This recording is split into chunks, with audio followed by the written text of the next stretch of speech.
acham que controla muitas coisas na vida. Você não controla quanto talento você tem, mas você controla quanto de esforço você coloca no processo. Chegar uma hora antes depende de quem. Ler um pouco mais depende de quem. Sair um pouco depois depende de quem. Depende de você. Então, a frase é: a vontade de se preparar tem que ser maior do que a vontade de vencer. Vencer todo mundo quer, mas quantos querem se preparar efetivamente? E qual é o segredo de você se manter lá? Nunca perder o espírito de aspirante. Qual é o segredo de você se manter bem no mercado financeiro? Aquilo que você faz, estudando. Então, se você perder isso, eu costumo dizer que um dos caras mais disciplinados, que é o tema que eu mais gosto, que eu conheço, é o Warren Buffett. O que a lenda, o que diz? Que ele lê 6 horas por dia, de tudo, etc. Tal. O que é aquilo? Preparação. O tempo inteiro ele está, o tempo inteiro. Né? E time. E ele é de uma disciplina em relação às coisas dele impressionante. Seja a filosofia que ele acredita, que ele fazia, mas não é só isso, é preparar para aquilo. Estuda. Isso para mim, assim, eu faço permanentemente, porque, mas é economista, é estatística, a gente usa estatística o tempo inteiro, eu estudei estatística, né? Então, tudo tem que ser medido e tem que ser mensurável para poder, inclusive, direcionar o treinamento, direcionar o trabalho, né? Onde é que eu vou botar mais horas, investir mais tempo? Você falava, olha, querer ganhar todo mundo quer. Falava, o segredo é treinar mais, pô. E aí tinha passagens lá, inclusive você falando que foi questionado pelos jogadores na época, onde, poxa, não tem como treinar no ginásio, não vamos treinar no estacionamento. O pessoal, mas como assim no estacionamento, pô? Né? Se alguém machucar, não sei o quê, não, a gente tem que treinar. Eu falei, cara, ganha quem treina mais, pô. E na época, eu não era primeiro da minha turma ainda, de artilharia. Eu falei, cara, tem que treinar mais. E aí eu estudava mais, e aí que surpresa que aconteceu quando eu estudava mais. Tinha nota mais alta, pô. Você teve uma sorte danada. Sorte pra caramba, né? A partir daquele ponto. E eu lembro de uma coisa também que me marcou, que eu menciono em toda a turma do Viver de Renda, que foi um conceito que eu não conhecia, eu conheci através da sua obra, que era o Gradient Score. Que era aquilo de que, olha, quando você tem uma meta, só de ter a meta você está mais próximo dela. Que as pessoas fazem, né? Questão de tentar superar aquelas marcas que elas colocam. Até quem vai fazer uma prova de rua, por exemplo. Geralmente o cara sai muito forte, corre o primeiro quilômetro igual um queniano, aí depois ele morre no meio. Aí no final, quando ele vê a linha de chegada, que tá chegando a meta, o que ele faz? Ele acelera para tentar bater aquilo mais rápido. Eu falei, nossa, faz todo sentido isso aqui. Então foi um livro, Bernardinho, que eu posso falar que, de certa maneira, mudou minha vida, cara. Conceitos que eu não tinha contato antes. E quando a gente colocou o título do podcast, Qual o Segredo dos Campeões? De cara, né? Eu sabia, poxa, não tem um segredo assim, né? Porque tem coisas tão nítidas. A gente tava discutindo isso lá em casa, se arrumando pra vir pra cá. E daí o Bruno falou, o Bernardinho mandou uma mensagem pra mim.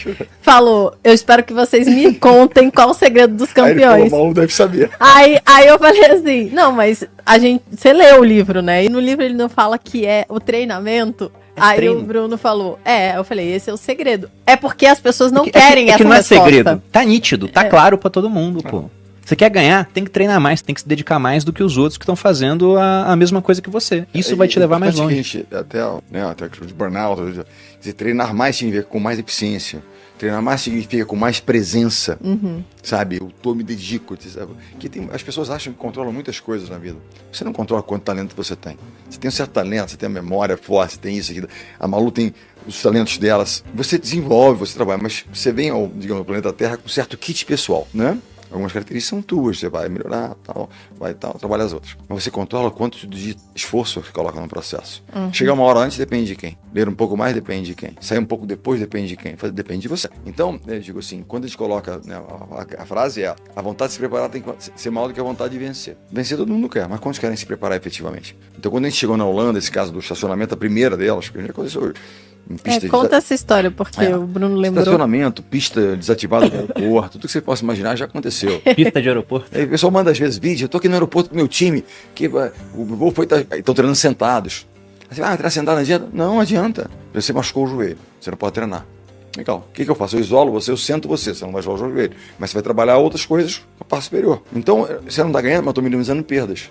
Veio a pandemia, treinava por Zoom. Uma jogadora estava na casa dela, no interior de Minas, numa cidadezinha. Mas, Bernardo, eu não tenho peso nenhum para fazer aqui. Você tem um. O que você tem aí de pesado? Pô, tem um botijão de gás, pega o botijão de gás. Não tem bola aqui, tem bola de... mas eu subi tem bola de futebol, pega a bola de futebol. Aquela história, fazer o melhor na condição que você tem naquele momento. Isso aqui não é o ideal. Não é o ideal, nunca é o ideal. Quando eu dirigir aquele time, era o ideal, a condição, sem preparador físico, sem motorista. Não era o ideal, mas era o que a gente tinha. Tem uma frase do Tom Brady, só pra gente voltar depois ao estacionamento e às pistas. Não é uma frase do Tom Brady, é o que o tutor do Tom Brady dizia, e pra mim isso não é um mantra. Eu sou um fã do Tom Brady. Não pelos títulos que ele ganhou, mas por como ele chegou lá. Porque ele foi um cara, ele não tinha muito talento, ele era reserva, ele era backup na universidade, que depois passou a se titular no final, e ele se lamentava que ele tinha uma autoconfiança, que é o grande diferencial dele, que é o diferencial desses super campeões. Eles dão o seu melhor quando o seu melhor é necessário. Na hora da tormenta, da dificuldade, o cara tem a melhor performance. Porque na boa, tudo bem, a gente vai bem, mas e na dificuldade? Se sentem confortáveis no desconforto. Tem um quê do campeão, tem um pouco disso. E eu tive a oportunidade de trabalhar com tantos campeões, e quando eu observo esses grandes campeões, tem isso. E o tutor dele, na universidade, que na universidade você tem tutores, né, que orientam os atletas. E aí ele ia lá trabalhar como tutor nas sextas-feiras. E o cara dizia, me impressionava, que um cara assim, um cara boa pinta, né, quarterback do time, na universidade, aquela coisa toda, ele vinha se preparar para o jogo, ele vinha conversar comigo. Mas ele se lamentava muito, porque ele queria ser titular, ele não partia titular. Tem até uma história do comeback kid, que ele era o garoto da virada. Ele entrava e virava o jogo e depois se tornou, no final, o grande titular e co-captain do time, co-capitão. E ele falou o seguinte, ele falava em inglês, seria, porque é que rima, depois a gente... Don't complain, don't explain. Não reclame, não se explique. Just show up and do your best. Se apresente e faça o seu melhor. Isso para mim é um mantra. Ok, é o que é. Vamos fazer o nosso melhor na condição que a gente tem. Então o que acontece? Isso vai de encontro ao primeiro treinamento no estacionamento. Em 2003, nós chegamos à Holanda. O time já crescendo, fazendo pré-temporada, ia começar a Liga Mundial, que é a primeira competição, que agora chama-se Liga das Nações. E aí nós chegamos na Holanda e era dia 30 de abril, se eu não me engano. Que na época, não sei se ainda se comemora-se nesse dia, era o dia da coroação da antiga Rainha Beatriz. E era feriado na Holanda, né? É um feriado local, né? Ok. E aí nós chegamos lá, pegamos um ônibus para ir ao hotel, mudávamos de roupa, fazer um lanche e ir treinar. Estava programado um treinamento, não era um treinamento de jogadores obviamente cansados. Imagina, na época tudo classe econômica, tal, dormeda. Né? Aí o cara sai do avião só para esticar de novo, leva uma hora, né? Os caras saem travados. 12, né? 13 horas de voo, chegamos lá. Ok. Entramos no ônibus, e entrou um acompanhante da Federação Holandesa, falou, professor, tá tudo certo. Nosso schedule aqui, nossa agenda aqui de treino e tal, mas hoje não pode ter treino. Feriado na Holanda. Aniversário da coroação da rainha. Só os bares abriam, os pubs para tomar uma cerveja lá, né? Ok. E aí os jogadores ouviram, né? Ai, não vai ter treino, vamos voltar aí, né? Tá bom. E eu aqui, né? Vamos nessa. Aí estamos na periferia de Amsterdã.